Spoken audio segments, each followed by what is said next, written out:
So the packet is continuing. So after the end of Judy's chart, which is Judy's page 6, you'll see the page number start over again. You'll see a picture of two sets of hands. So what we're going to get to eventually to talk about is the shofar as a type of wordless tefillah and how that works. And so I thought that we would practice some wordless tefillah before we dive into the Mitzorot. But I will start with the following disclaimer. My voice can't carry the room. So I'm going to ask some of my students to help to lead us, but also ask each of you, if you know the tune, to please join in together. Nai, nai, nai, nai, nai, nai, nai, nai, nai,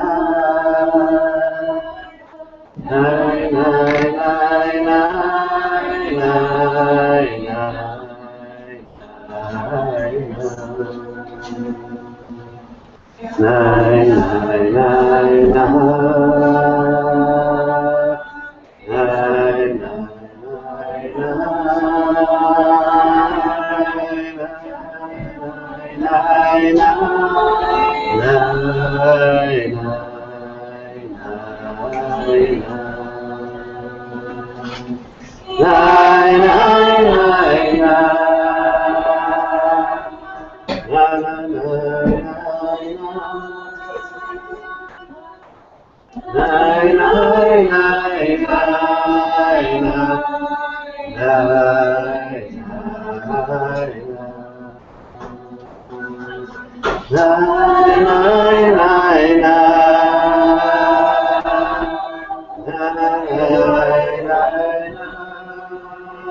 We'll come back to that song at the end, I promise. So now you get a chance to learn it. We practice it once, and Michelle will help us harmonize. You're in trouble, Michelle, because I know your name. So, if you were to try to model what Jewish prayer looks like, or if you say to somebody, show me that you're davening, physically, with your body, you might do this, right? What would you do with your hands? Just do it with your hands. You might go like this. That's one way of doing it. What else? What else might you do with your hands? That's Pentecostal. Okay, so you might do this, right? We'll talk about this in a second. But you might do that, or you might do this with your hands. Okay, that's an important one. So whenever my 4-year-old says that he's davening, so on Sunday morning, when my boys don't go to school, they're not being forced to daven, I tell them everybody has to daven before we go out, wherever we're going to go. And sometimes my teenager gets up a little bit late, but whatever time he gets up, got to put on his tefillin. And then my 4-year-old goes to daven, and he picks up whatever book he can find, Siddur or Chumash, whatever book is lying around, smaller the better, and goes like this. And then he usually says the Shema or whatever he's learned. That's very beautiful, it's very sweet, but for him davening means going like this. Now that's what Jewish davening to him looks like. As Peter pointed out, if you switch your hands from open to closed, you switch religions. Yeah. But what just happened when you went like this? You closed the Siddur. You put the Siddur away. And this kind of prayer is very different than this kind of prayer. So my claim, which will take us a little while to develop, is that the shofar is this kind of prayer. It's a prayer where your hands are closed, where you're not reading out of a book, there's no script, there's no words, but it's something bigger than the words of the Siddur or the words of the Machzor.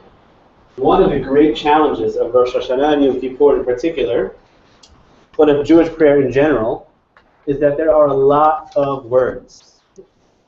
We walk into shul. I had this very vivid memory being a young boy in synagogue, and very excited towards the end of Ne'ilah was you could count down the last couple of pages.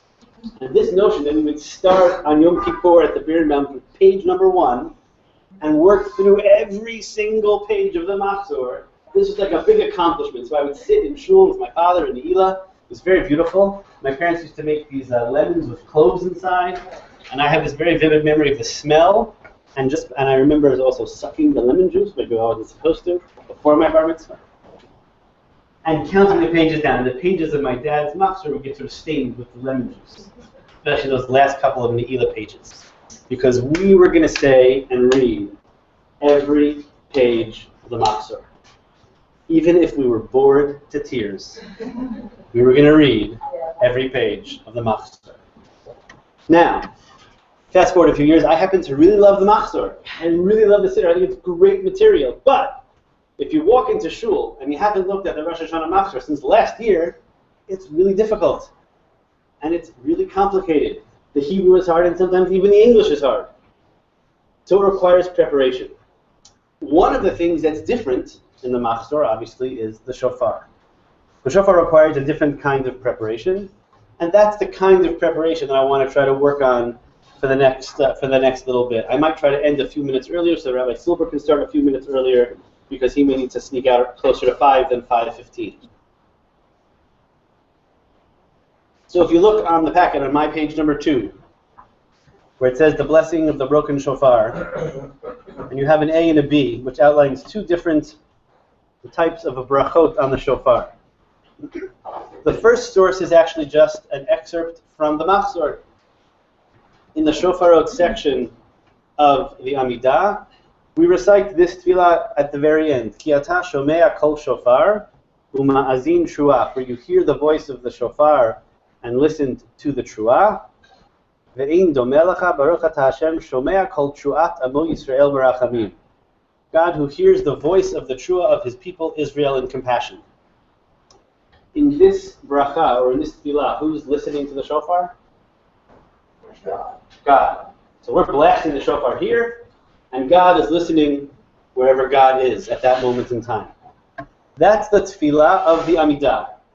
And in fact, if you look at the Mishnah, if you look at the Gemara, if you look at the Midrash, there is no bracha, asher kitshanu b'mitzvotav v'tzivanu, for the shofar. The bracha of the shofar is Musaf. And this may be a specific bracha of the part of Musaf linked to the shofar.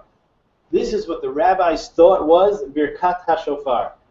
But at some point, which we'll have to figure out when and why, we developed another bracha, which is, as you have on the page in front of you, Asher kitshanu b'mitzvotav v'tzivanu, lishmoa kol shofar. So who's hearing in this one? We're being commanded, so we are. Human beings are listening or hearing the sounds of the shofar. So already the tefillah of Musaf is very different from what we would call the Birkat HaMitzvah. The bracha at the moment when we blow the shofar in shul, after Shacharit, before Musaf begins, which is sort of the first moment in time, which is also when we recite the Shehachianu, that bracha is fundamentally different than the bracha of Musaf. Both in terms of direction, who's hearing, who's listening, and also we'll see this bracha is about hearing, but there's another version of this bracha that's maybe about blasting. Another version of this bracha was litkoa b'shofar, which will move us in another direction as we go forward. So what we're going to look at is sort of 2 or 3 different parts. First, we're going to look at how the specific sounds of tkiyah, shvarim, truah, tkiyah developed. Then we're going to look at this question of what's the actual bracha, lishmoa or litkoa, to blast or to hear. And then we're going to conclude with a little bit of a conversation about the nature of wordless tefillah. So the challenge is we stand in shul on Rosh Hashanah. We hear the shofar blasted a lot of times. How many times is the shofar sounded in shul? 100 times. To figure out where that comes from, it's very strange. The Mishnah says, if you go to page number 3, Seder Tkiyot, Shalosh Shel Shalosh Shalosh. So it's so obvious what the Mishnah wants from us, right? We need to blow the shofar, Shalosh Shel Shalosh Shalosh. Very even difficult to even try to translate that with specificity. 3 by 3 by 3, or 3 sets of 3 each. But we don't know exactly what that means. And what the Gemara is now going to undertake is to try to figure out what are these three sets of three each. According to the bottom line, according to the minimum, all one has to hear is three broken sounds surrounded by solid sounds on either side. The broken sound, we have three names for that broken sound that's in the middle. Sometimes we call it shvarim, which is three small sounds. Sometimes we call it a tkiya, which is 9 or more fast sounds. Or we call it a shvarim trua. Okay, so we have three different ways of referring to that middle voice, that middle kol. But that middle voice is actually just a trua. The problem is when the Torah says Yom Trua Yiyelachem, you should have a day of Trua. We don't know what a Trua sounds like or sounded like. It's very difficult to pinpoint what that sound is supposed to be. So the Gemara will later take for granted that you have a Tkiya followed by a broken sound, Shvarim or Trua, or Shvarim Trua, followed by a Tkiya. So what three sets of three each actually means is three sets of Trua surrounded by Tkiyot 3 times. So all you have to hear is 9 sounds. But those 9 sounds, if you don't know what the middle sound is supposed to be, is going to quickly morph into 30 or 27, depending how we do our counting. So let's see how that happens. It's a little bit of fancy rabbinic footwork. So if you look at the Gemara and commenting, skipping the first paragraph, but the second paragraph of source number 1, where it says the length of the Trua is equal to the length of 3 Yevavot. So the Gemara is bothered by a question not of the number of sounds, but really of the relative length of the sounds. Tkiya relative to Shvarim or Trua.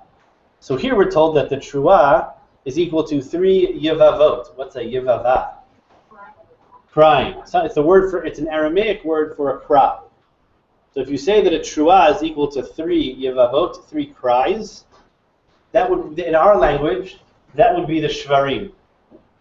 Okay, but then the Talmud is bothered because we have a Braita, that's what our Mishnah says. But we have a Braita which says that Shiur Trua Kishlosha Shvarim, that the length of a Trua is equal to 3 Shvarim. 3 Shvarim is 3 times 3, is 9 sounds, is what we would call the Trua, or the staccato, the quick 9 sounds. So we have a problem. Is the central broken sound a Shvarim, 3 slower sounds, or is it a Trua, 9 quicker sounds? So that's what the Gemara is trying to figure out. What does a Trua actually sound like? Amar Rabbi. So here we definitely have a debate. Up above, maybe we didn't, now we do. Dichtiv, as the pasuk says, Yom Trua Yiyelachem. That you should have a day of Trua. Umetargaminan, and we translate into Aramaic. Unclus translate that word as Yom Yevava Yehei Lachon. You should have a day of Yevava, of crying. And how do we know that the word Yevava means crying? Uktiv be'imei de Sisra, the mother of Sisra. We'll talk about Sisra in a moment. Aba'ad hachalon nishkafa. She was waiting for her son to come back from war, and she's peeking from behind the window. Vatiyavev aim Sisra. And she was crying. Who is Sisra? Good guy or bad guy? Bad guy. Enemy of the Jewish people, going to war, being killed. And his mother is waiting to him to come back, and he's not coming back because he's been killed. Unfortunately, for his mother's sake. Sisra is an arch enemy, but nonetheless, his mother's tears matter to us. Extremely important concept about how do we think about our enemies in times of war, as we had this summer, or hopefully in times of peace. The mother of our enemy isn't necessarily our enemy. Sometimes they might be, but isn't necessarily our enemy. That's the starting point for the rabbis. The starting point for the rabbis is that the shofar reminds us of the cries of the mother of our enemies. But now we have to figure out how do we get from crying to shvarim and trua. So okay, we have this debate to try to figure out what's a shvarim, is trua really the 9 staccato sounds of trua, or is trua the 3 slower sounds of shvarim? And we know that it's based on the tears of the mother of Sisra, of crying. So the Gemara answers on the bottom of source number 1, page 3, Mar Savar Ginuche Ganach, Umar Savar Yilulei Yalel. So one position who says that it's a shvarim understands that vatiyavev, or crying, is like a moaning, a slow type of crying. The other position that says that it's a truah says no, it's not slow crying. This is actually an onomatopoeia. It's ululating. Ululating is like the Moroccan Jewish women sound. Somebody want to make the sound for me? Thank you, Dasi. So that's ululating. That's what a truah is supposed to sound like. I didn't know you were Moroccan. That's what a truah is. That type of ululation. Ululation originally, classically, was in the context of a funeral, but then we shifted it, actually, interestingly, to the context of smachot. So that's Yilulei Yalel. You can hear the similarities of the words. What both positions agree on is that the sounds of the shofar is that of crying. The only question is, what kind of crying? Is it slow, moaning, or wailing on the one hand, or is it a fast, piercing, staccato cry? But everybody agrees that it's crying. How many people ever cry in synagogue? Okay, that's very powerful. I think it's very rare.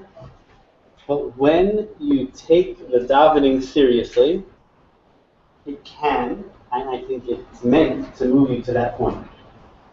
And one of the goals of the shofar is to wake us up, uru yishenim yishenatchem, and to evoke tears. What do we cry about? What are the things, without revealing, not necessarily revealing about yourself, but what do people cry about in life? Loss. Despair. Okay, despair. What else? Regret. Joy. Okay, joy. Children. So I'll tell you a fascinating story. When I was in a shul, back when I was a real rabbi, my mom likes to say, I'm no longer a synagogue rabbi. And when I was in the shul, I used to work with my Baal Tokaya in advance. And he always asked me, what should be my kavanot? Should I look at the kavalot of the Ari? What should I think about? And I said, just think about your family. And so what he started doing, for 4 or 5 years, he had pictures of his 3 children sitting on the shulchan. Nobody saw it besides myself, himself, and the Baal Tfilah. He would sort of quickly take them away. And that was a very powerful kavanah, the kavanah of children, yeah. So there is a particular minhag for that very reason. But there are two different types of tears that a person can have. They can be tears of loss, despair, and sorrow, or tears of joy and hope. And those are different experiences of prayer. You can really, really want the success of a child, of a loved one, of a spouse, of a parent, or somebody might be sick. But those can both lead to a type of intense, passionate encounter with the words of the liturgy that might then evoke tears. That's what the shofar is all about. The shofar is meant to somehow evoke that experience inside of us. Yeah? You said people have the card during davening. Guess how many people have the card during shofar? Okay, so I think people don't usually. It's interesting. You have to work a lot harder for the shofar, but what I want to offer you is a way to hopefully kind of make that work. One of the ways that works for me in sort of conjuring up the power of the shofar is actually watching young children watching the shofar. When we talk about Har Sinai, Ro'im et hakolot, and we somehow saw the sounds. So young children, when they watch the shofar, they're seeing something that you and I aren't seeing. And that experience for me has been very evocative. And when I get, now I work as an overflow at a synagogue, so I get to call out the kolot, and I bring the kids up, and they're sort of mesmerized by this experience. That has been very evocative for me. So we'll talk more about what are the halachot and how those halachot shaped in order to evoke that out of us, and then how you bring that into shul with you. That's what we're working on. Look at the next page, source number 4.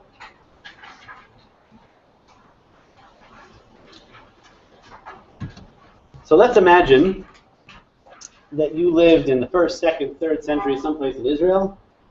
You lived in Tveria, and you had friends that lived someplace in Usha along the coast. And you grew up with the tkiah sounding one way, sounding like the truah that we're familiar with, the staccato sounds.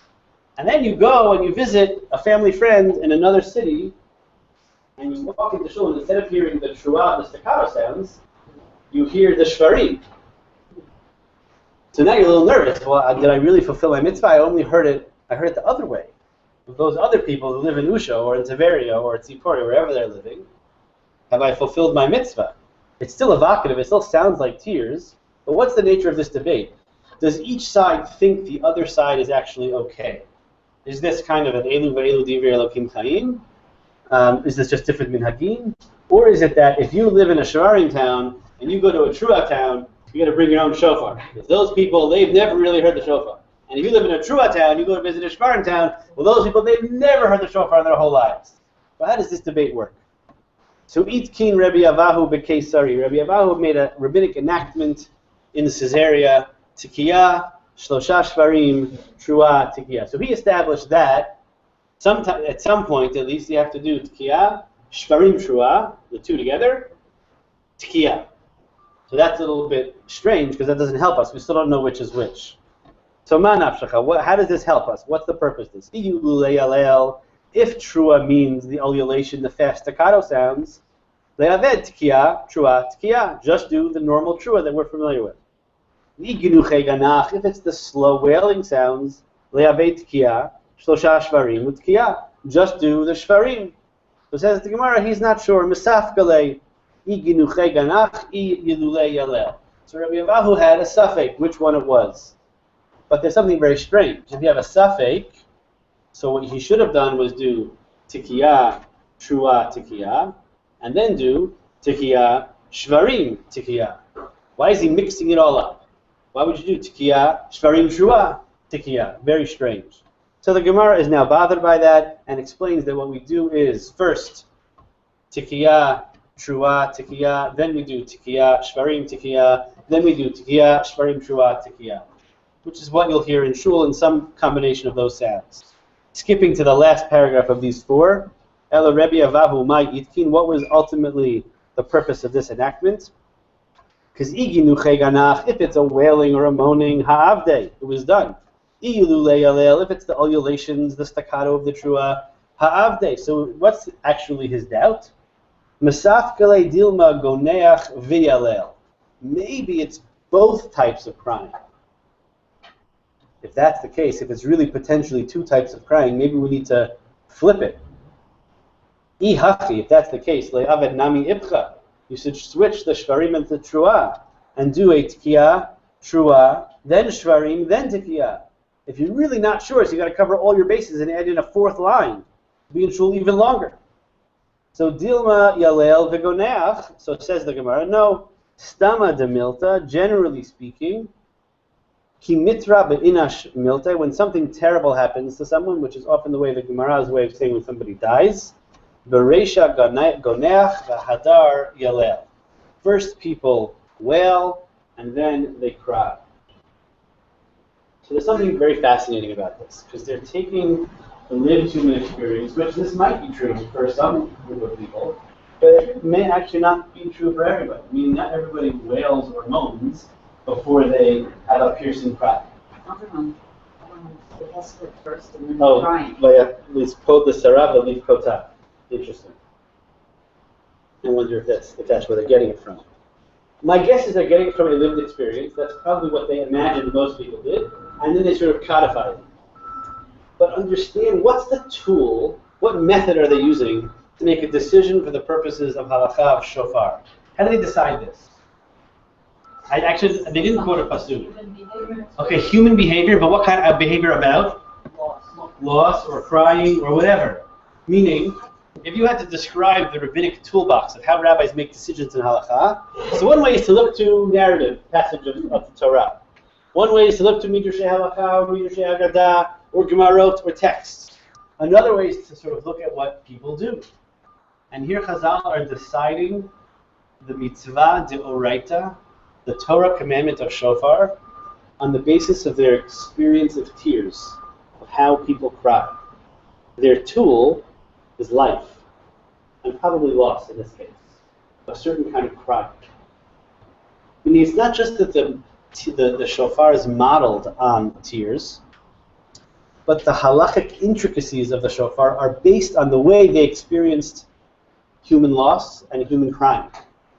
Extraordinarily powerful to think about that as a sort of a tool of halachic exegesis. Exegesis saved, that was a good line. But here, their exegesis is human experience. And that's an important method for us in all of, when we're thinking about halakha, is that what the Jewish people are doing actually matters in the deciding of halakha. There's a deep debate about that throughout many Rishonim, throughout Achronim in the contemporary time period. How much does Minhag Yisrael actually count? This isn't just Minhag Yisrael, this is Minhag crying of human beings. And that's how we decide halakha. So, okay, turn over to page 5. Those two Gemarot I find to be extraordinary, and there are details that I'm skipping over for our purposes, but I translated everything so that if you want to go back to it, you can spend much more time with those two Gemarot. Those two Gemarot are what set up the contemporary practice of needing to blow so many Tekiyot in Shul. But we said that many of us are familiar with the practice of 100 in Shul, which is strange. Nowhere in the Gemara does it say anything about 100 blasts. So where do the 100 blasts come from? So there are two places that 100 tears are mentioned. So if you look on page number 5, source number 3, Rabbeinu Hananel makes this claim that Mea Pi'iyut Pa'ata Imei de Sisra, that Sisra's mother cried 100 times. How does he know? I wasn't there, so. So he's making an assertion. Likely he had some type of Misorah that said that's where it comes from. He knew that he made the Sisra, that Sisra's mother is pardoned. But the number 100, this is the earliest mention of 100 kolot as part of the liturgy of Rosh Hashanah. It goes pretty far back. We're going to around the turn of the first millennium, around the year 1000. I guess the second millennium. And he says that that's where it comes from. And that's why he says, he describes needing to do 3 sets of 30, which I'm skipping as to why that happens. It's a whole separate shiur. 3 sets of 30 to cover all our bases, followed by an extra 10. And the extra 10 are what sort of get us up to the 100. My guess is that what happened is that we had 3 sets of 30 for all sorts of complicated reasons, and 90 is so close to 100. 100 is a nice round number. So how could you not do 100? If you're already doing 90, you may as well do 100. That's my guess is probably what actually happened in Shul at some point. And then everyone else says, oh, it's the mother of Sisra, which is an interesting process of the way halakha gets developed over centuries. There is another source for the concept of 100 that the Meshech Chochmah links directly to the Shofar, which is this notion of Mea Pi'iyot Shaha'isha Po'a B'Shah Sheyoshevet Al HaMashber, that when a woman is sitting on the birthing stool, she cries 100 times, 99 L'mita Ve'achat L'chayim. That's the last push, as it were. That 100th cry is what brings life into the world. What do you make of that? 99 times she wants to die. Okay. She wants to die. That's part. I didn't focus on that part, but thank you. Yes, okay, so you have both kinds of tears here, right? The tears of both the pain and the suffering. That ultimately leads to birth, yeah? Again, in both explanations, you're only dealing with the woman's cry. Okay, for sure. In both,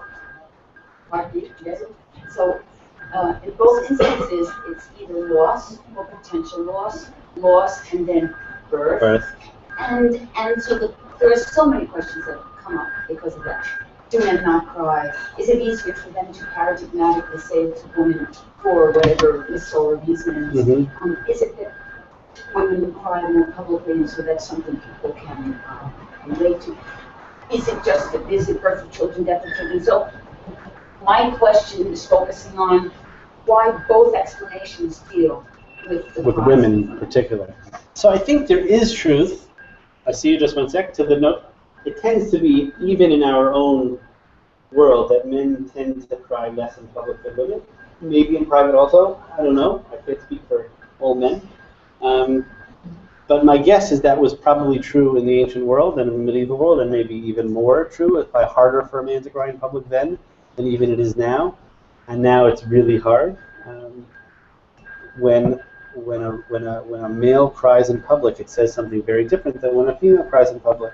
Now, maybe it should be different in the world. The world is imperfect in that regard. But I think it's reflecting the reality of their presumptions that women likely cried more. I think it also probably reflects their fear of birth, that the assumption that birth was very close to death, which is why it's dangerous and why there are tears and why a person might die, and therefore mi yichyeh u'mi yamut, it's linked to this day. Hayom harat olam, it's the birthday of the world, and all of that liturgy is clearly pregnant, pun intended, with all those different meanings. Yeah, there was a question in the back. Sorry, yeah.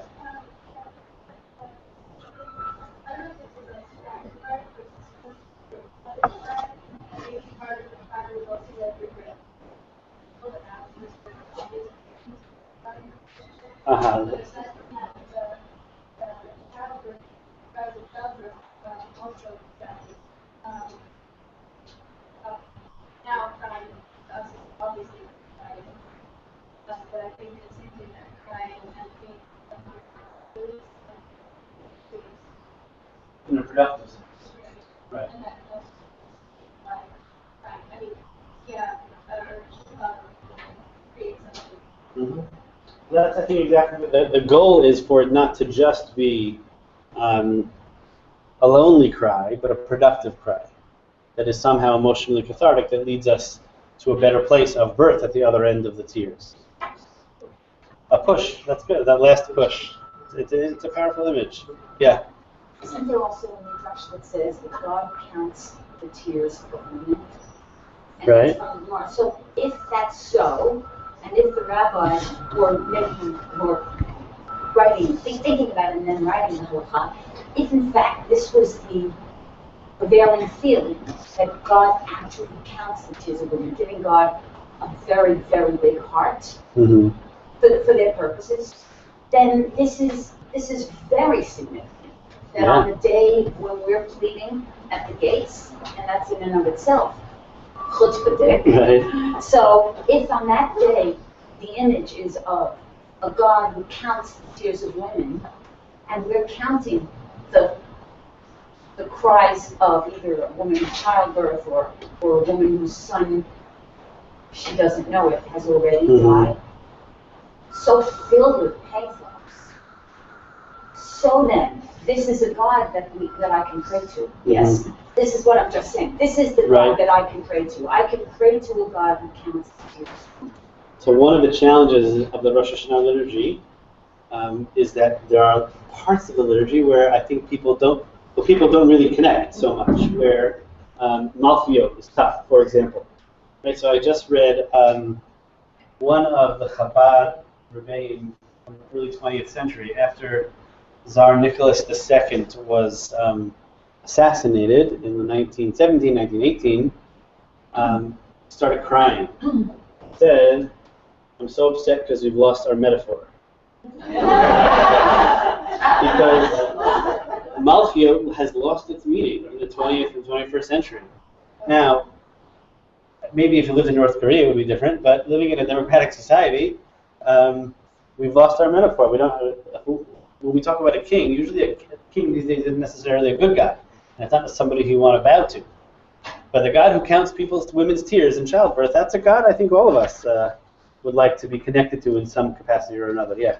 I'm wondering about whether the Kabbalists saw the shofar as images and identified it with Shekhinah, the feminine aspect.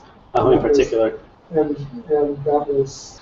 In particular, so I don't know enough. I'm not old, I don't know. It could be. I'm not yet 40, so. Don't tell my wife.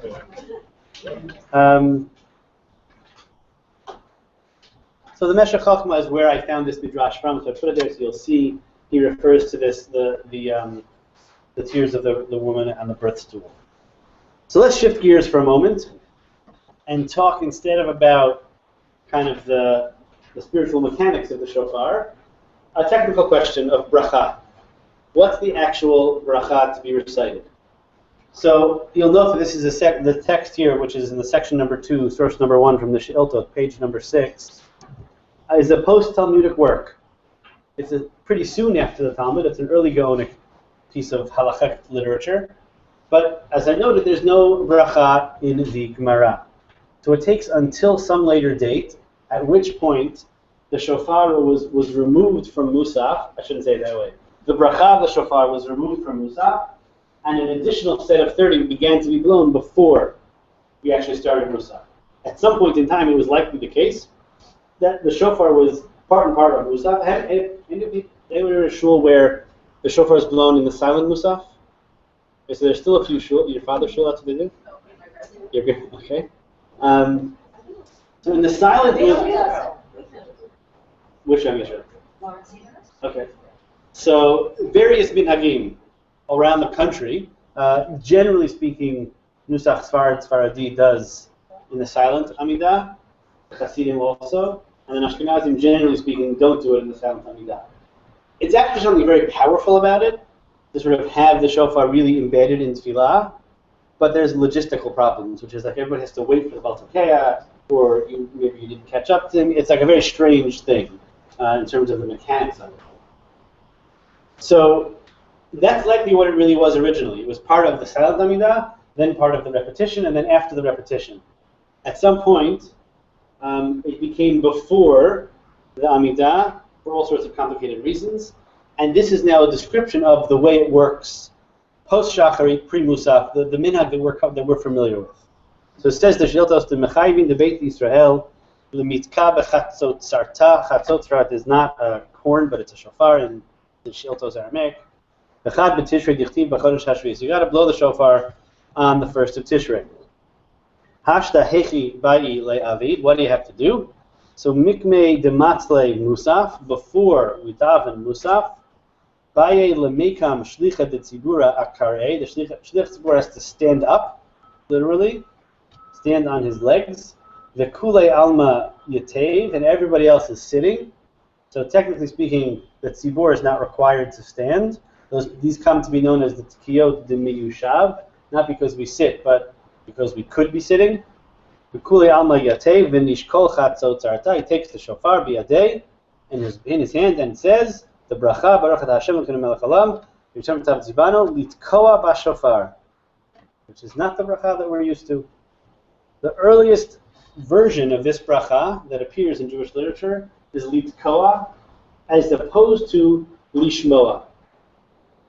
Now, if you remember the bracha that we started with, the bracha of Musaf is about God hearing, not about us hearing. The bracha of Lishmoa Kol Shofar is all about us. It switches the whole direction of this mitzvah. Litkoa b'shofar is likely much more connected directly to the Musaf bracha that appears actually in the printed liturgy to this day. Everybody can go buy a Kored Machzor on the way out. A little plug for the Machzorim.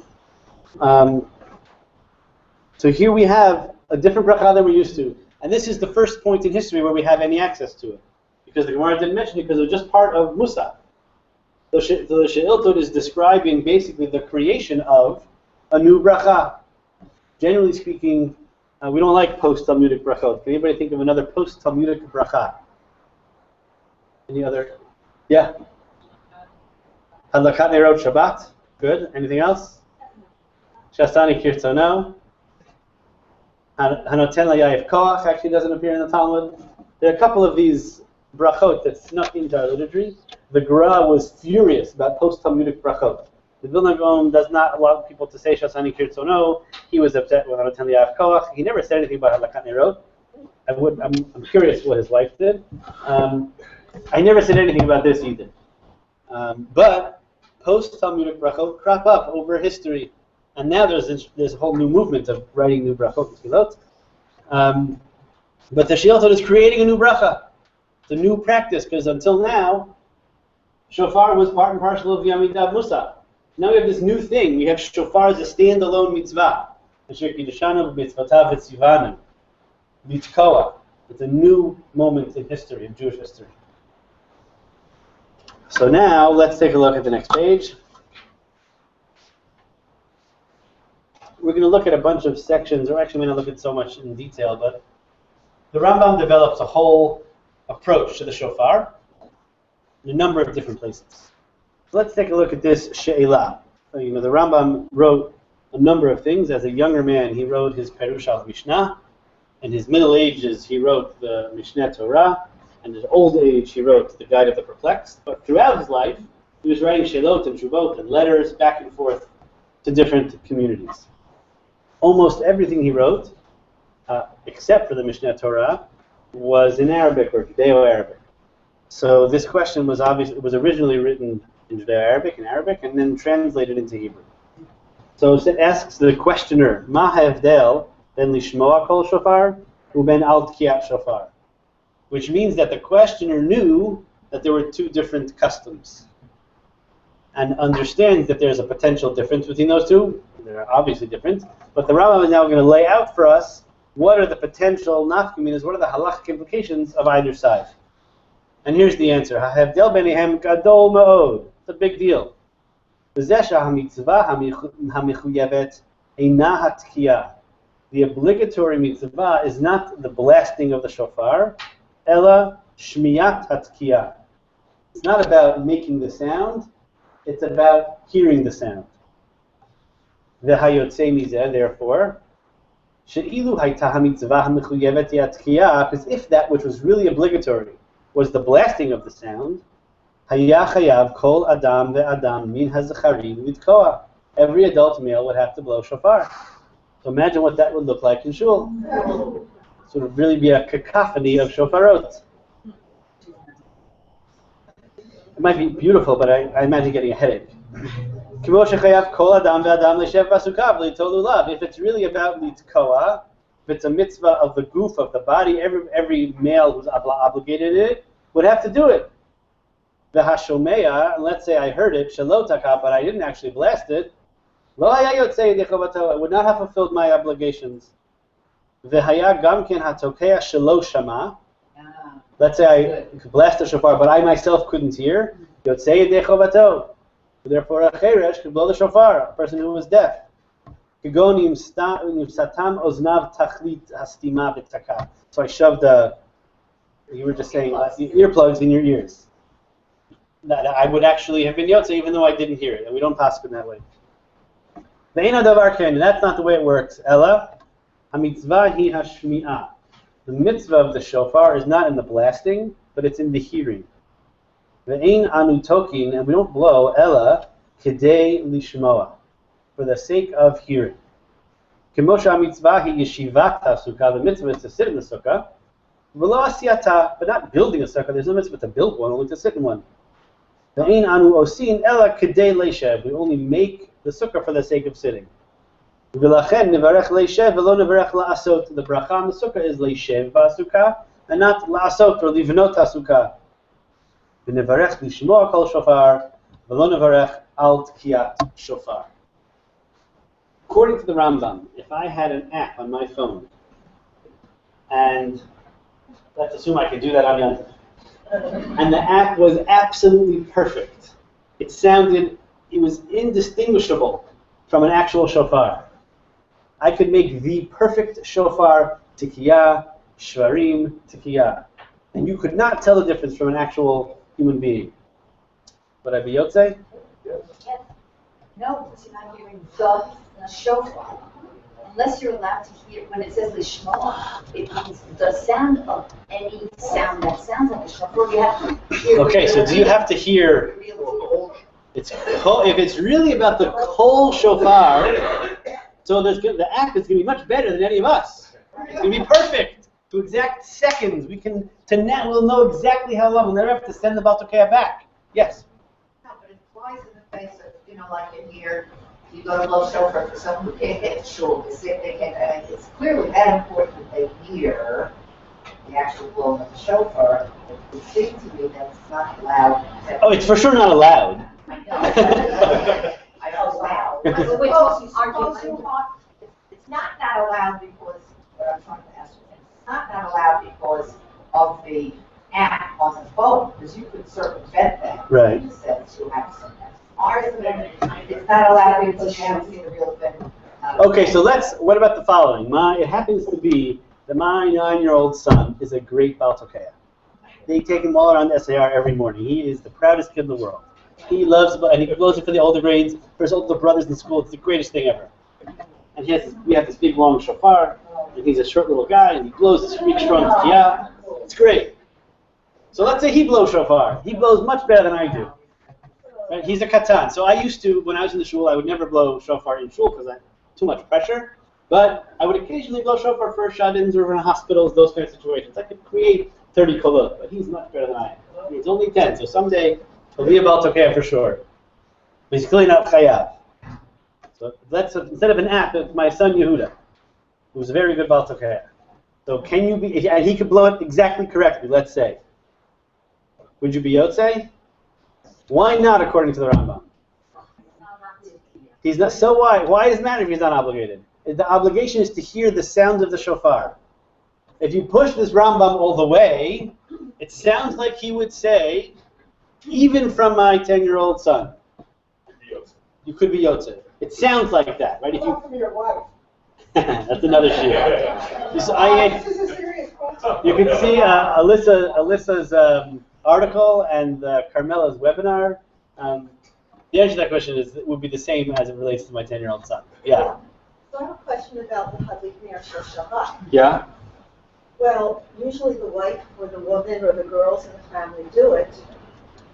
Is this a mitzvah just for the women, or it's for? No. So when I was living in a house with 5 guys on the college campus, we lit candles with a bracha. Sure, that's not a gendered mitzvah. That's in practice it has become that way, but that's not gendered in the way But that that's shofar. not for kol adam v'adam. It's not. It's just one person in the house does it.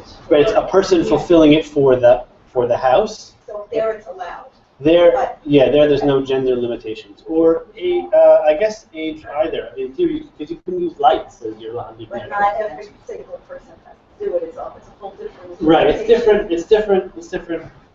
So if we push this Rambam all the way, and we take the bracha of lishmoa kol shofar, you might think even somebody who's not obligated.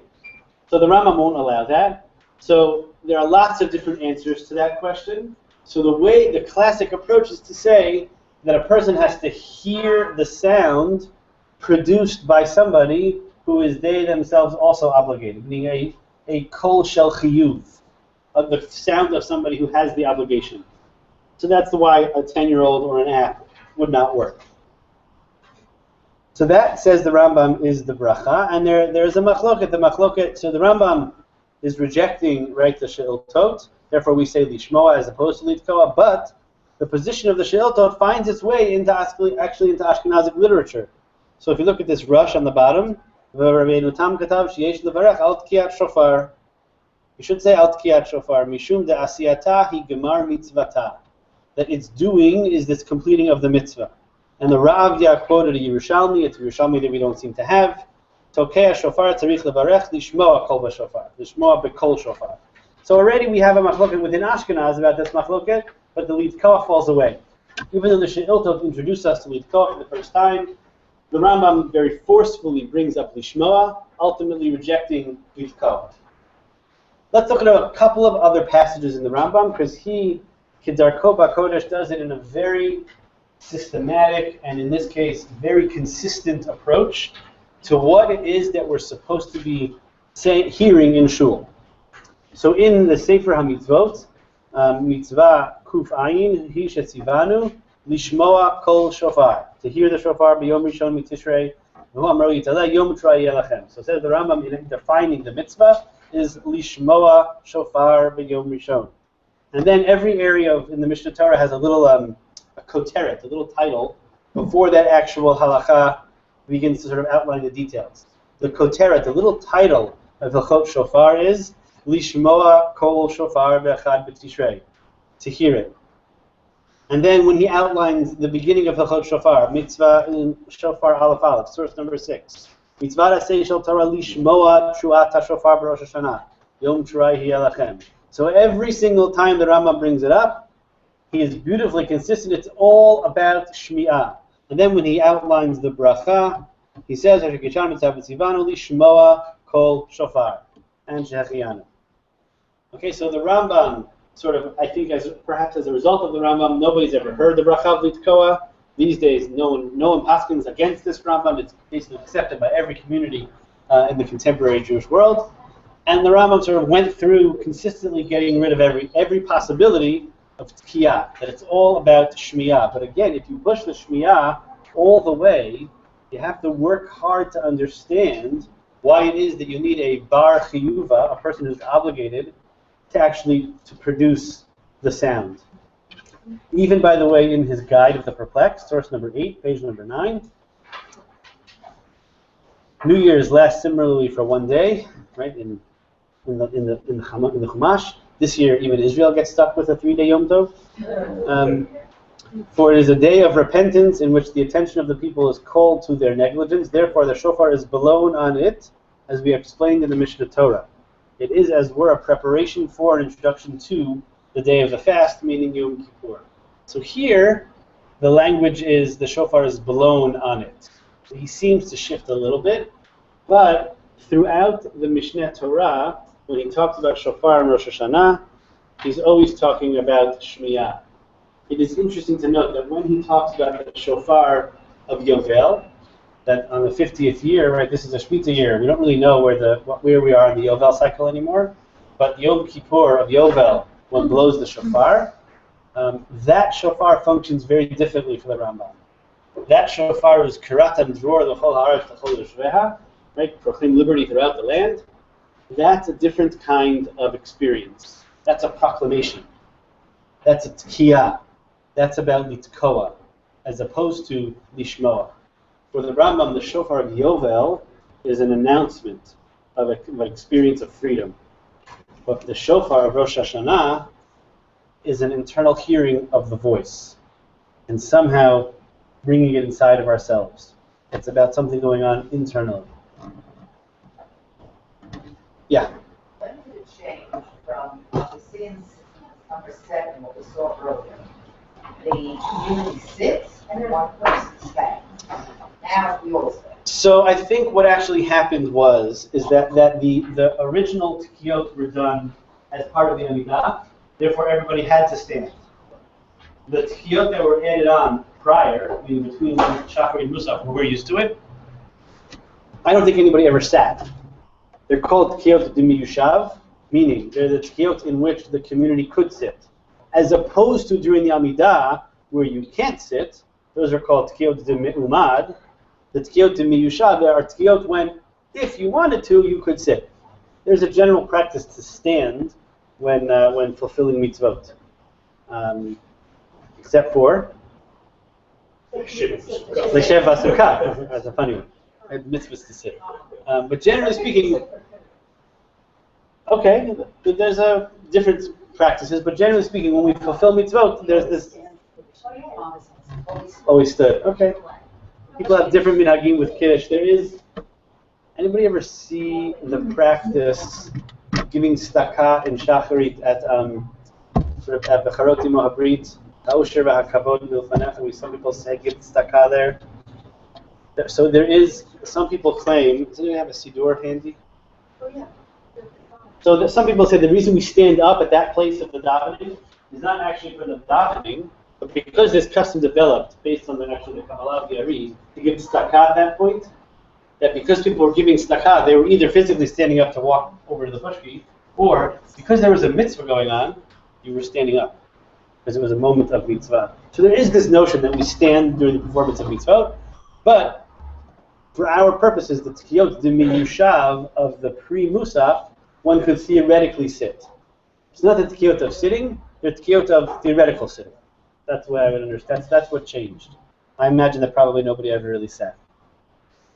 Okay, so now the Minchat Chinuch, which is a commentary on the Sefer HaChinuch. The Sefer HaChinuch is a sort of an elaboration of all the mitzvot based on the countings of the Rambam. So a fascinating Sefer. So he writes as follows. This is one of the classic answers to try to help understand the Rambam. Page 9, source 9. V'ayin ma shekatavu ha'achronim. Dishneihem hen hashmiya v'hen hatkiya. Both the hearing and the blasting. Hi ha-mitzvah. Both of them are actually obligatory. V'echad b'lo chavero lo mahani. One without the other is not sufficient. Tahashomea me'eino chayav. Go minashim v'domeh. Okay, so here's our problem. And if a person hears from somebody who's not chayav, like a woman, they have not fulfilled their mitzvot.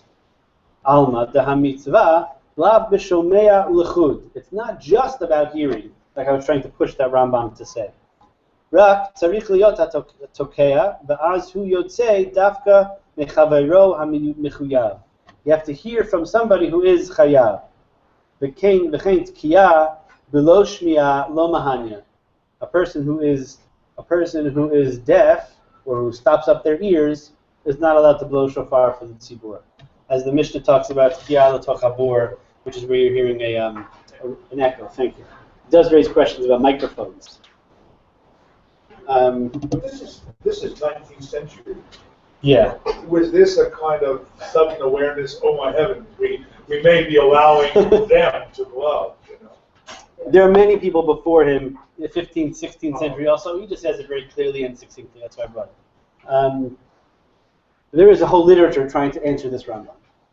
That started already on the page of the Rambam, the Rosakaro, the Kesef Mishnah, the Magi Mishnah, already on the page.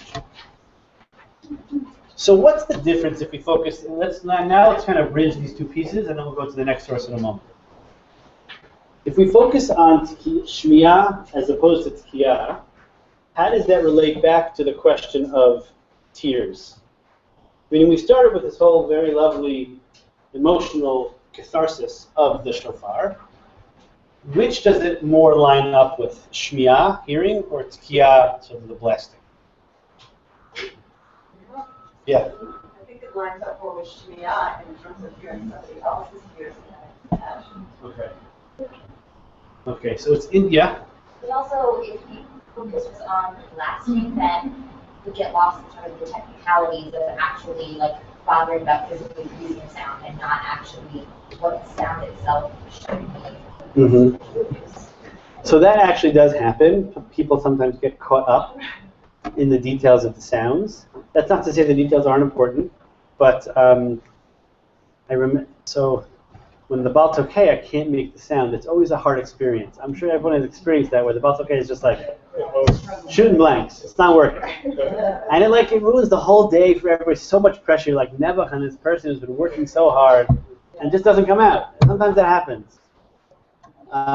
Last year, actually, when I was in a shul where I was functioning, serving as the rabbi, somebody else was blowing shofar, and the last 30, he couldn't make a sound. So I just took his shofar, and he became the makri, and I became the Baal Tokea. And it was like a Superman moment. The rabbi runs in and grabs him. So sometimes you have to do that. That being said, there are a lot of details about how the sounds are supposed to look, and the shape, and when they start, when they stop, and sometimes they send my Baal Tokea back if they made a mistake. So there are details, and the details are significant. But if you get lost in those details, you can sometimes lose the whole spiritual side of the experience. And that's always the challenge in all of halakha.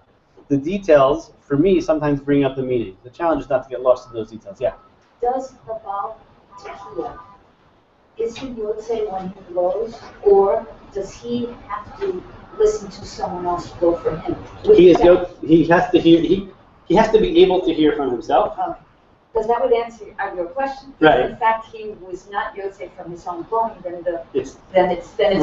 Rambam to the X. Right, it's all the way. Or if you imagine like a hearing person, I always picture blowing shofar through like a hole. But he's in another room where they have a long shofar going through something, and he totally can't hear, not because he's deaf, but maybe just plugging his ear because it's somehow over there. Yeah. And a deaf person. Or a deaf person, right? Right, so that was my question. A person has no. They could not blow for the.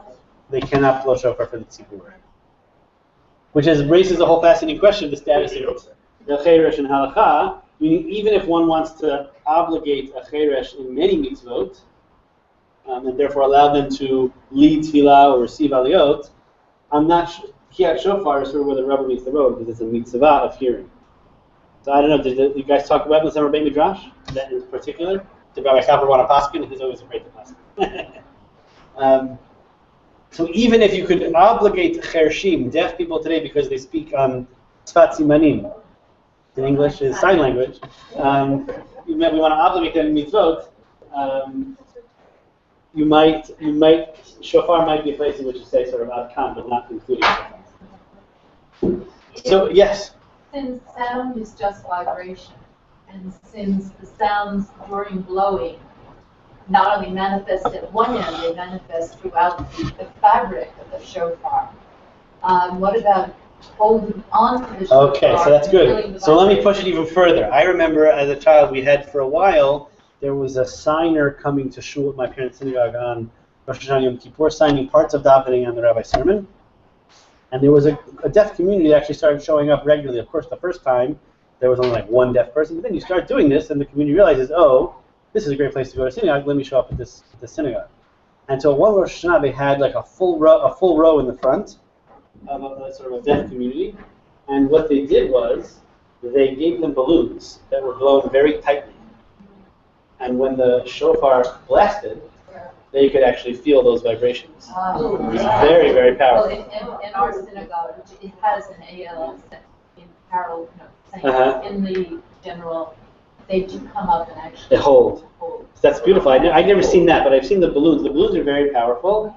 I did once have a kid hold on to the shofar, but they weren't being invited to do so. But that's it. I guess I wonder if it's really about sound, and sound is just a vibration, if that would work. What about like a hearing aid? A person who can hear, or a cochlear implant, like a person who's right. Those raise interesting questions about hearing aids on Shabbat and all sorts of tangential questions.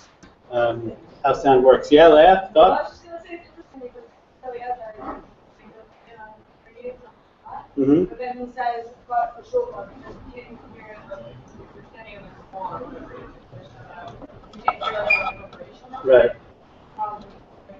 It wouldn't even work. So the reverberation is somehow the reverberation means that it's not just the vibration. Maybe that's That's correct. how we find it. Right. It's logical. And also, just to put out my Yeah, that's what I was saying. Cochlear implants would probably be better than in here because there's actually the sound is going to the note, to the nerve, to where it's getting. Yeah. This is a very big Rahab deal, Yeah. but I don't know your name, Sydney. She just brought this home, pardon me, at Tanglewood last year during a music concert. It was Joan Baez. Uh-huh. I don't know if anyone was there. It was mind-blowing. Oops, sorry. There was a signer off on the side, which I didn't see. My husband says, wow, there's a signer. So I said, well, what about the melodies? It does. The signer can't sign the melodies. But the shofar, if you're talking, it's totally different. The whole shofar is not the words in the Joan Baez songs. Right. It's just the melody. Metaphor. It's only the tekiah. Mm-hmm. So what do you do? How can you sign Sign it. the Yeah. tekiah? You really can't. You can hear the vibrations and you can feel it inside you and you can feel the balloon, but you can't have a You can't sign actually at hear the it. concert Mm-hmm. because it was Yeah, it raises. I mentioned to some of my students, I was at a Beit Hillel, which is an organization in Israel. They have these Batei Midrash where they talk about different types of Jewish communal issues, and they were talking about Judaism with disability, in particular dealing with the deaf community. And they were going to do, maybe they'll do it next year, Rosh Hashanah, so Simanim for Rosh Hashanah, and to use Sfat Simanim, that's why I said it in Hebrew, sign language, and have signers throughout the country in sort of a whole group of Batei Knesiyot. They didn't do it this year. I'll push them. Maybe they'll do it next year. But it's a beautiful idea, and we're going to do it across the Atlantic. So maybe at some future date. So if it's about Shmiya, which is actually the language of the bracha, it's about kind of what's happening inside of me, the way that I internally experience the sounds of the shofar. It's not purely about the person who's blasting the shofar. And technically, one has to make sure that you hear from a bar chiyuva, a person who's obligated. Then I think we can begin to move down that more spiritual direction. If it was really about litkoa b'shofar, it was just producing the correct sound, then I think it feels to me less spiritually alive, less about the emotional cathartic experience. But since it's about lishmo, about what's happening as I take the sound in, I think it allows us to move down that path of the shofar as a type of tefillah. And the shofar itself, the sounds of the shofar, as an actual experience of prayer. Okay, so that's all of this that I said until now is the way. That's real crying. Welcome here anytime, Adina. If that maybe that was. this is the way that when I heard this type of shiur, what's the baby's name? Welcome. That's a good New Year's gift. When I first heard this a version of this shiur in yeshiva in Israel, this is where the shiur stopped.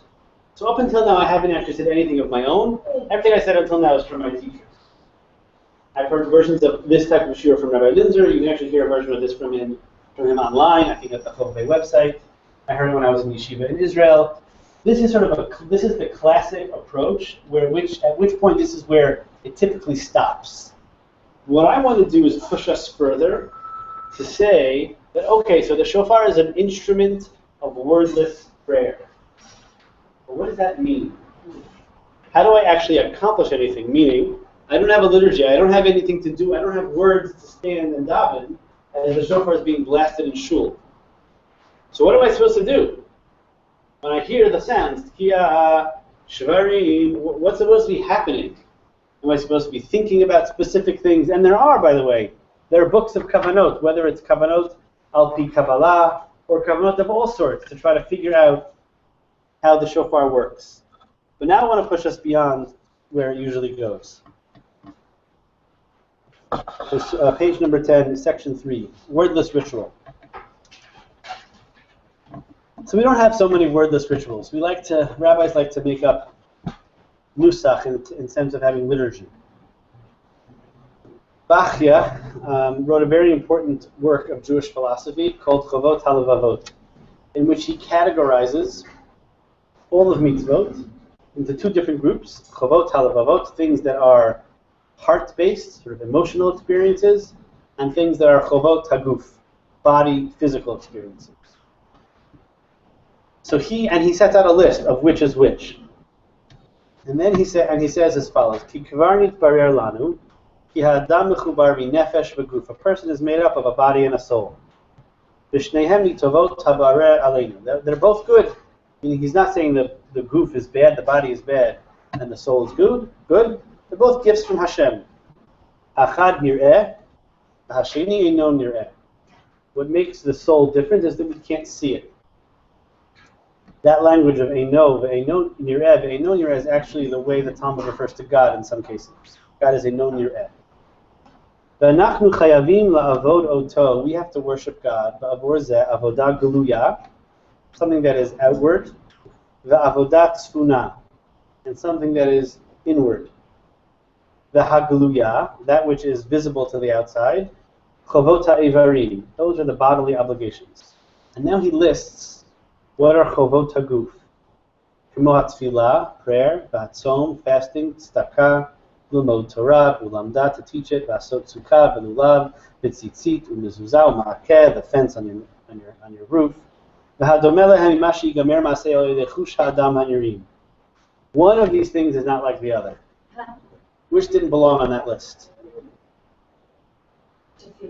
Okay, tefillah. He calls tefillah chovat haguf.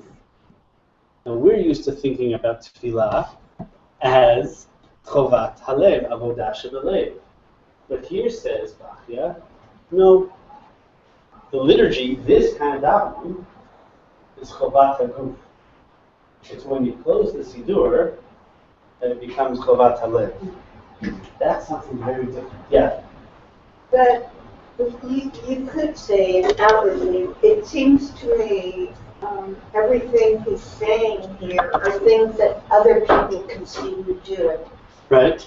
You know, as opposed to inward things. And if you're part of the minyan, or you don't go, this is like a whole big kind of thing. Oh no, I wouldn't think of it that way. For him, this is I think for him it's deeply spiritual. I think he's pushing us to think about tefillah as something other than the words you say in the siddur.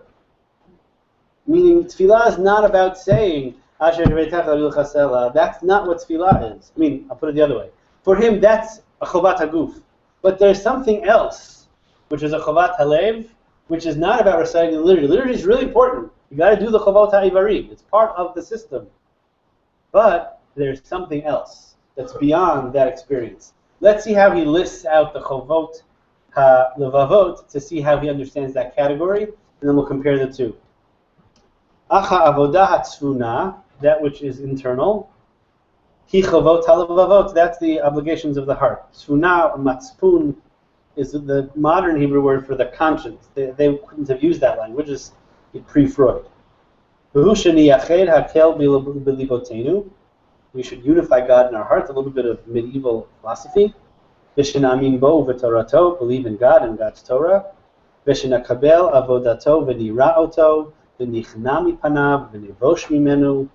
be humbled before God. We should be embarrassed before God. We should love God. And have faith in God. And give our souls over to God. And remove ourselves from that which God hates. We should do everything for God's name. We should, nitbonein is probably the word for meditate, on that which is good from God.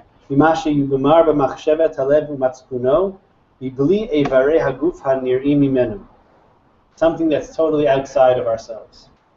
Totally inside of ourselves. And nobody from the outside would be aware. Which means that, so what does this category sound like, besides sort of medieval philosophy, which is not so interested in that part, but what does this category sound like? Say it again? Okay, so this is an internal, spiritual, meditative experience. He doesn't make a hierarchy here. Meaning it's not like chovot halavavot are better than chovot ha'ivarim. It's not that this is better or worse, but they're different. Tefillah is a chovat haguf. Most of what happens in most of our Jewish life are chovot haguf. What happens in shul is a chovat haguf. But there's one point in davening in which I think we can claim that in fact the shofar, even though if I were to be honest about Bachya, he would like to put shofar in the chovot haguf side. It's very much embodied, you see it.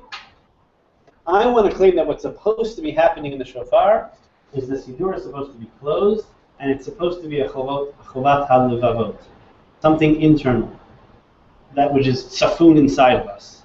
That's the goal of the shofar.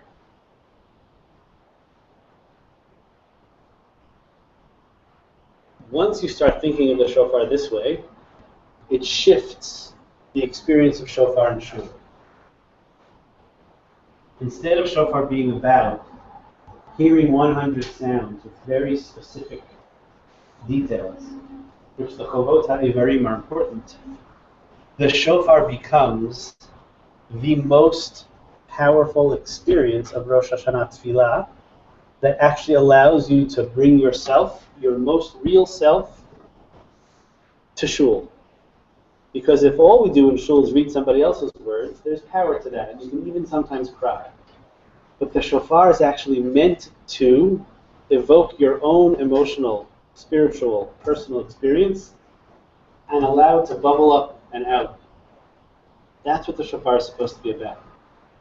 And it's hard to do that because the shofar is, it has a whole pageantry to it, which is very beautiful. That's what you're supposed to be experiencing when you're in shul on Rosh Hashanah. And that's what we're practicing for in Elul, as we sort of build our way forward. How do you actually bring yourself to your own all your spiritual baggage and all your tears and all your fears and all of your hopes? That's what the shofar is for. The Amidah is good for that. But that's a chovat haguf. That's this kind of davening.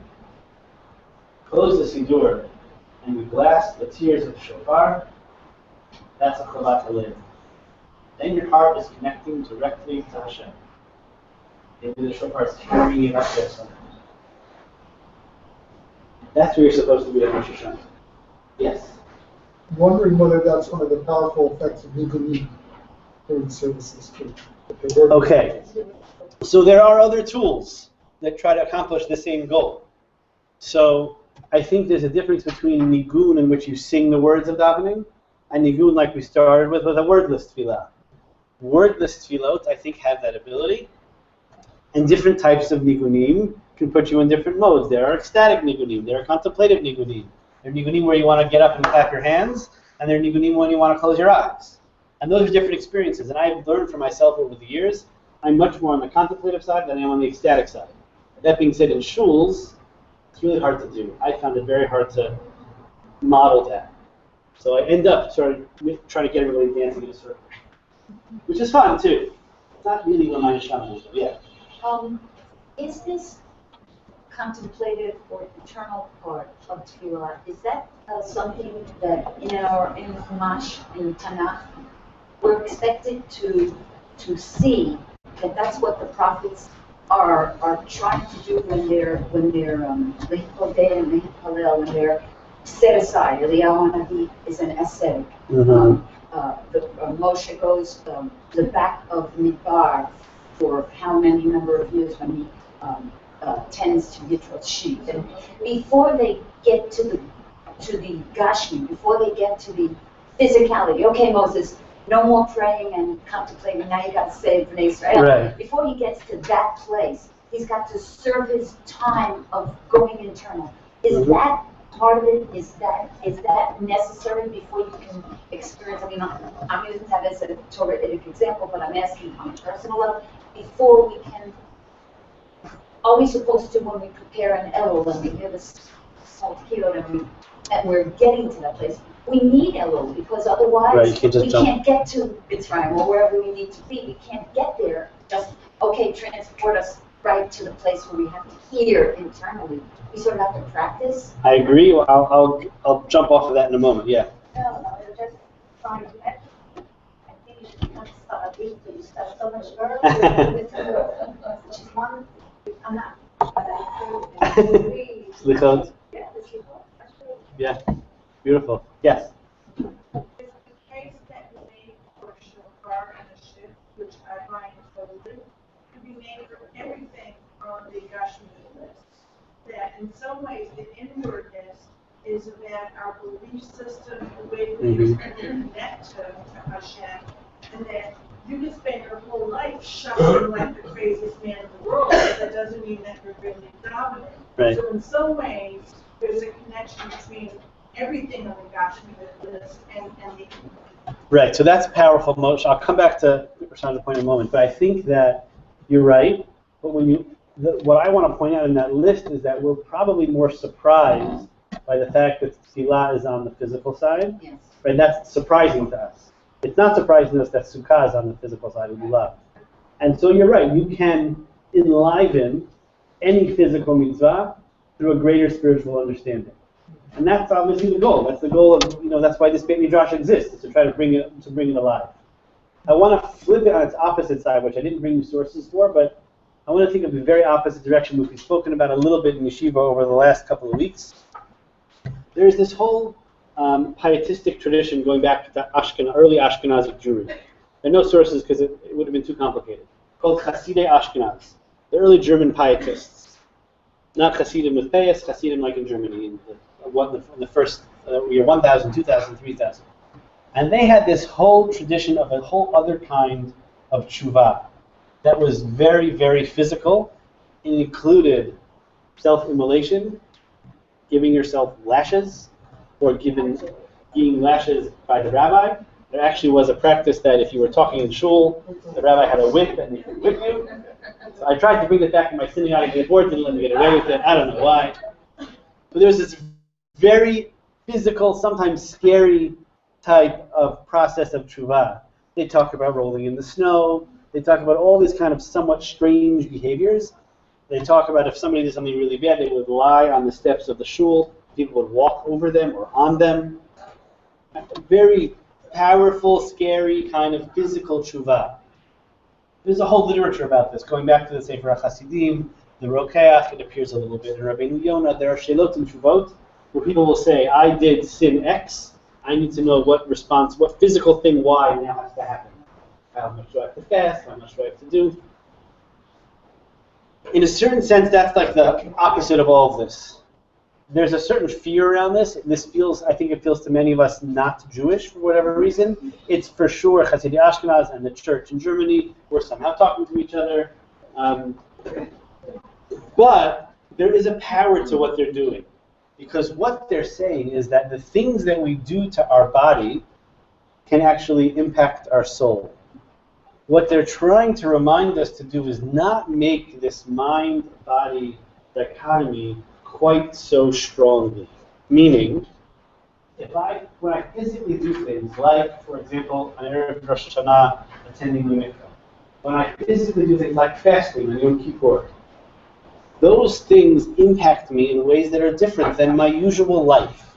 I don't usually spend 25 hours not eating. That physical type of self-limitation is a reminder that I can use my body to get to my soul sometimes, when done in sort of a normative, healthy way. Maybe Hasidic Ashkenaz went a little bit too far. What the Hasidic Ashkenaz are teaching us or modeling for us is that the body and the soul are not so far apart.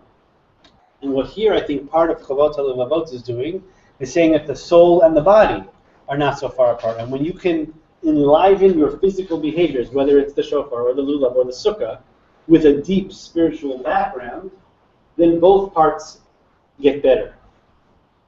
And it's important to remember that we live in a world where we tend to separate those two out very much, where we live kind of very intellectually in our heads, or we live in our hearts, but then we leave our bodies aside.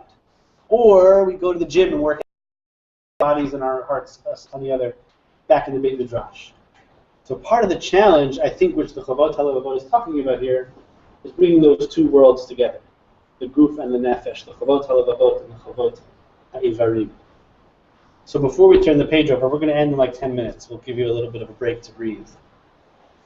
So I wanted to offer two things to try to do between now and Rosh Hashanah, picking up a little bit about this notion of preparing. So I described to you my Baal Tokeh with the little pictures of his children up at the Bina. So there's no reason that only the Baal Tokeh can have a little kavanah. So take an index card, take 3 index cards, 1 for each set of tekiyot, and write something. 1 sentence, 3 sentences at the most. Not more than that. It can't be more than 3 sentences. What do you really want from this next year? Right? You don't have to show it to anybody, you don't have to show it to me, you don't have to show it to your spouse, you don't have to show it to your kids or your parents. Write it down in a full sentence. Dear God, I want, insert, the following year. And when you're sitting there in shul, and when the tekiyot are being blasted, that becomes your kavanah. Don't wait till Yom Tov morning. Do it now. You have Elul to prepare. Use Elul. Really use Elul. And you can bring more than 3 cards. You can bring 1 card. You can bring a whole piece of paper if you want. But limit it. Don't write a paragraph or a page. 2, 3 sentences at the most. I promise you, if you try it, your experience at the shofar will be different. If you do it, please let me know somehow. You can find me on the Yeshivat Maharat's website. Let me know you tried it. I've done it once or twice in the years of sort of, I always somehow get too busy preparing the pulpit, whatever. It changes your experience. It forces you to concretize, this is what I want to focus on. It could be something that's prayerful or tearful, or it could be something that's hopeful. It could be very different. It doesn't have to be a person who's sick or a person who's in despair. It can also be you want success. Bring it with you to shul and see what happens. Because what that does is it turns the physical chovot ha-guf into a chovat halev, just by closing the siddur and bringing yourself up to the plate. That's really ultimately the goal of that moment of Tekiyat Shofar. Okay, let's turn over to the last page. People know who this is? Stevie Wonder. Stevie Wonder. Red Stevie. People used to call him that? Yes, people did. They call him Little Stevie. Little Stevie Wonder, I like it. Very. So, there is a whole literature in the Jewish world, in Hasidic Breslov in particular, but amongst others, about talking to God. So this is my second tip for preparation. The first preparation is to write something down. The second tip is, to quote Reb Stevie, have a talk with God, which means when you're davening, in addition to, not instead of, but in addition to the matbeah, sort of the liturgy of the siddur and the machzor, take a few minutes at the end of the Amidah right after you say, and before you take your 3 steps back, you're sort of still in that moment of encounter. You're still standing there. In that moment, take 10 seconds. It's actually longer than you think. Take 10 seconds and say something to God in whatever your first language is. Hebrew, English, Yiddish, whatever it might be. Just say something. Anything. Say, thank you, God, for a nice day of weather. Say, please help me when I have to give this presentation at the Iyun and Rish, I hope that it goes well. Anything you want. Just 10 seconds. And keep doing it. Do it for a week, do it for 3 weeks, do it for a month. Take it through from Elul through to the end of Tishrei. When you get to Simchat Torah and you're dancing with the Torah, it will be a different type of hakafa. It will be a different experience. I promise you. Don't write this one down. You're not allowed to write this down. It's different. There's a difference between writing down your prayers or your thoughts or your hopes and just articulating them with your voice. What you might find is that one impacts the other. So if you start talking to God for 10 seconds a day, you might find that things you write become a little bit different over time if you kind of keep track of it. One of the things that I used to do, I stopped doing it because I ran out of things to buy. Every year I would buy a new Siddur or a new Machzor, and I would write stuff in the margins of my books, of my Siddurim. So I look back at my Machzor from the first Rosh Hashanah when I was giving drashot in my shul, and I was like 23 years old. I didn't know what the heck I was doing. I was terrified. Stood up there and Yom Kippur, Hineni, Hanani, Mas, what am I doing here? I don't know how to darshan, I don't know anything. And there were these like grown-ups in shul who had real-life issues, and I'm this little pisher trying to tell them something on Yom Kippur. That's really terrifying for a 23-year-old young rabbi. So my notes are very nervous. And then over the course of years, I look back at them and those notes, and they become very different.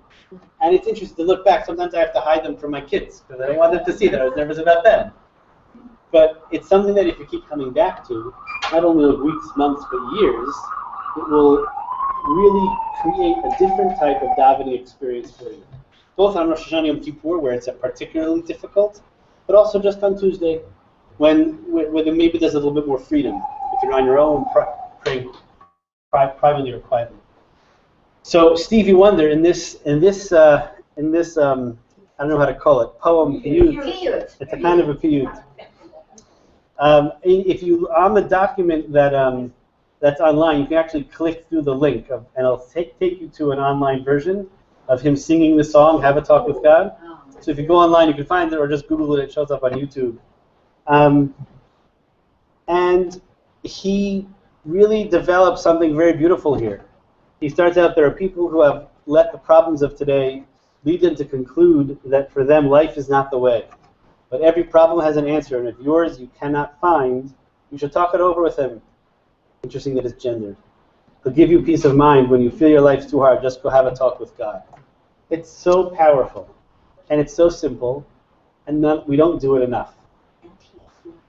And he's blind, interesting. I wonder when he wrote, was he blinded from a young age? Uh-huh. So Stevie Wonder has a lot of very religious songs. A lot of his music, there's a lot of his, he's an interesting poet. Many of us feel we walk alone without a friend. That's one of the real challenges that we all feel in life, feeling lonely. Never communicating with the one who lives within, forgetting all about the one who never ever lets you down. And you can talk to him anytime, he's always around. When you fear life's too hard, just go have a talk with God. So what he points out here is that it doesn't need to only be in shul. So if you look at Chasidei Breslov, talk about going into the woods, or even walking down the streets of Manhattan, well, he's the only free psychiatrist that's known throughout the world. So this is one of the ways that which rabbis get taken advantage of. The rabbis don't charge for pastoral counseling. Congregants make appointments, and they share what's going on in their lives. Rabbis are free psychiatrists for solving problems of all men, women, little boys, and little girls. When you feel your life's too hard, just go have a talk with God. Okay, then the song continues, basically repeats itself. So my bracha for each of us, this Rosh Hashanah, is that as we're doing a lot of this, a lot of davening of chovot halevavot, chovot haguf, that you're able to close the siddur just a little bit, bring your own spiritual and emotional experiences with tziyot, and have a talk with God.